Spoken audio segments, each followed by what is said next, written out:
السلام علیکم دوستو، آپ کے اپنے چینل پیور دیسی ٹپس میں ہم آپ کو خوش آمدید کہتے ہیں۔ میری تمام دوستوں سے گزارش ہے برائے مہربانی چینل کو سبسکرائب کر لیں اور نوٹیفیکیشن کو آن کر لیں۔ دوستو، ایسے تمام تر افراد جن کے نفس میں سختی نہیں ہے، ہم بستری کے وقت نفس ڈھیلا ہو جاتا ہے، بہت زیادہ دوائیاں کھائیں کوئی فائدہ نہیں ہوا، تو اس کے لیے آج ایک بہت ہی اعلیٰ بہت ہی زبردست نسخہ بتاؤں گا جو نہ صرف آپ کے نفس کی سختی کا مسئلہ حل کرے گا، اس کے ساتھ ساتھ تمام تر افراد جن کو ٹائمنگ کا بھی مسئلہ ہے، دوران مباشرت نفس ڈھیلا پڑ جاتا ہے، ٹائمنگ کم ہے، مادہ منویہ کی کمی ہو چکی ہے، اس کے لیے ایک بہت ہی اعلیٰ بہت ہی زبردست اور مجرب نسخہ آپ کی خدمت میں لے کر حاضر ہوا ہوں، جس کے استعمال سے نہ صرف مادہ منویہ کی پیداوار بڑھتی ہے، مادہ منویہ کی کمی دور ہوتی ہے۔ ایسے تمام تر افراد جن کے نفس میں ڈھیلا پن آ جاتا ہے، مباشرت کے وقت انتشار ٹوٹ جاتا ہے، نفس نیچے گر جاتا ہے، ٹھیک ہے، کچھ ہوتا نہیں ہے، ان کے لیے نسخہ بہت ہی اعلیٰ بہت ہی زبردست ہے۔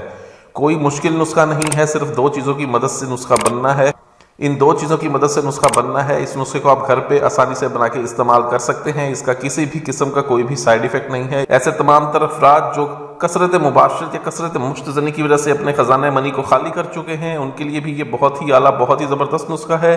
ایسے تمام تر افراد جن کے اندر کسی بھی وجہ سے کمزوری ہو گئی ہے، ٹھیک ہے، ان کے لیے بھی نسخہ بہت ہی اعلیٰ بہت ہی زبردست ہے۔ اس کا مزاج بھی معتدل ہے، ٹھیک ہے، ہر بندہ اس کو استعمال کر سکتا ہے، یہاں تک کہ شوگر کے مریض جن کو شوگر کی وجہ سے کمزوری ہو جاتی ہے، انتشار نہیں ہوتا، ٹائمنگ نہیں لگتی، وہ بھی اس کو استعمال کر سکتے ہیں۔ نسخے کی خاص بات یہ ہے کہ 18 سال سے لے کر 70-80 سال تک کا مرد اس کو استعمال کر سکتا ہے۔ یہ نامرد کو بھی کامل مرد بناتا ہے، ایسا زبردست نسخہ ہے۔ اس کی پہلی خوراک ہی آپ کے اندر ایسی طاقت بھرتی ہے کہ آپ خود حیران رہ جائیں۔ نسخہ کیا ہے؟ تو چلیے شروع کرتے ہیں۔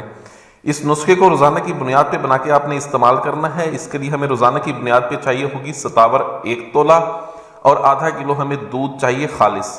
آپ نے کرنا یہ ہے کہ ستاور کو آپ بالکل باریک پیس لیں، اس کے بعد آدھا کلو دودھ لیں، اس کو آپ چولہے پہ رکھ کے بوائل کر لیں۔ جب ایک ابالا آ جائے تو اس کے اندر ستاور کا پاؤڈر ڈال کے اس کو ہلکی آنچ پہ پکائیں، ہلکی آنچ پہ اس کو پکائیں۔ جب دودھ پک پک کے 1.5 پاؤ رہ جائے، ٹھیک ہے، تب اس کو نیچے اتار لیں، ٹھیک ہے۔ شوگر والے مریض اس کو ایسے ہی استعمال کر سکتے ہیں، جن کو شوگر نہیں ہے وہ اس میں شہد ڈال لیں تو بہت ہی بہتر ہے، اگر شہد نہیں ہے تو اس میں مصری ڈالیں یا پھر شکر ڈال کے اس دودھ کو پئیں۔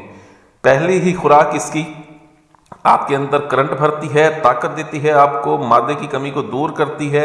اس نسخے کو بنائیں، استعمال کریں۔ ویڈیو اچھی لگی ہو تو ویڈیو کو لائک کریں، ویڈیو کو شیئر ضرور کر دیا کریں تاکہ دوسرے لوگ بھی اس سے فائدہ اٹھا سکیں۔ مجھے اگلی ویڈیو تک کے لیے اجازت دیں، اپنی صحت کا بہت خیال رکھیں۔ شکریہ، اللہ حافظ۔